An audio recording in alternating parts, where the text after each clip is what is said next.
coisa que eu acho importante trazer para vocês é o seguinte: quando a gente está falando do diagnóstico de disfunções hormonais, a gente tem esse conceito que eu acabei de falar, que são as doenças subclínicas ou compensadas ou pré-doença, né? A gente falou de história natural da doença, a gente pode ter uma fase ainda compensada para depois entrar na fase clínica.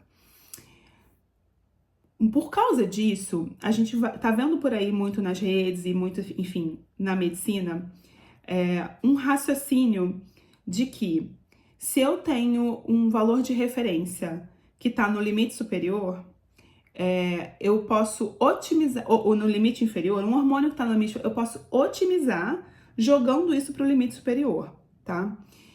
Só que esse raciocínio, ele não vale para hormônio. Esse raciocínio, ele é muito usado nas deficiências nutricionais borderline. O que é isso? Eu tenho um nutriente, eu vou dar o exemplo aqui da vitamina D, que é muito conhecido, tá? A gente sabe que vitamina D abaixo de 20 é considerado deficiência, entre 20 e 40 ou entre 20 e 30, dependendo da metodologia, é insuficiência, e acima de 30 ou 40 é considerado o ideal. Então, o ideal é que a gente deixe essa vitamina D no nível ideal. Muitas vezes a pessoa chega pra gente no nível de insuficiência, ela não tem o sintoma da deficiência, ela não tem a doença da deficiência de vitamina D, mas ela tem risco, porque ela já tá num nível mais crítico. Então, o que a gente faz é jogar para o nível ótimo. Essa coisa do nível ótimo, ela pode ser usada para nutriente, porque a gente tem critérios para isso, mas ela não pode ser usada para disfunções hormonais. Justamente porque, como a gente já falou, a produção dos hormônios, ela é cíclica, muitas vezes ela é pulsátil, muitas vezes ela é influenciada por diversos fatores. Isso é a homeostase, né? Quer dizer, o nosso corpo ele é capaz de modular a produção dos hormônios de acordo com a necessidade.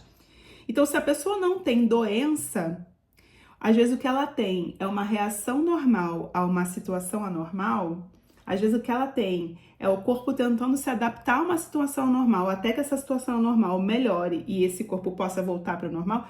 Se eu der hormônio para ela nesse momento, eu posso estar causando doença nessa pessoa. Então, eu vou dar o exemplo da fadiga adrenal, tá? Que tá na moda também. Então, assim, se você dosar cortisol basal, gente, cortisol basal não faz, a não ser que ele esteja muito extremo, do tipo quase zerado ou altíssimo, dificilmente cortisol basal vai fazer diagnóstico de alguma coisa. Mas aí você vê colegas dizendo, o seu cortisol tá no limite inferior, vamos dar hormônio para você.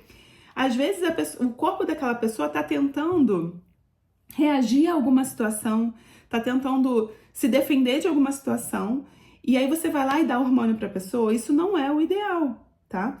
Testosterona é um que o pessoal adora fazer isso. Gente, testosterona, eu já falei pra vocês que existe uma produção aí que é circadiana da testosterona, dependendo do horário que você dosa, ela é diferente, e no fim das contas, você precisa, na verdade, acompanhar, repetir para entender se é isso mesmo. O tal do TSH, limite superior, que eu vejo muita gente tratando tiroide por conta de um TSH que está ainda dentro da referência só porque ele está no limite superior. Isso pode ser a própria pulsatilidade do TSH. Então, assim, eu não posso usar a mesma premissa das deficiências nutricionais, das insuficiências nutricionais para hormônio, porque a nossa produção hormonal ela é muito dinâmica, ela é muito variável e ela responde ao ciclo circadiano, ela responde à estação do ano, ela responde do tanto a gente comeu ou não comeu.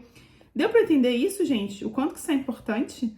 E o quanto que as pessoas estão distorcendo isso para justificar prescrições de hormônio por aí?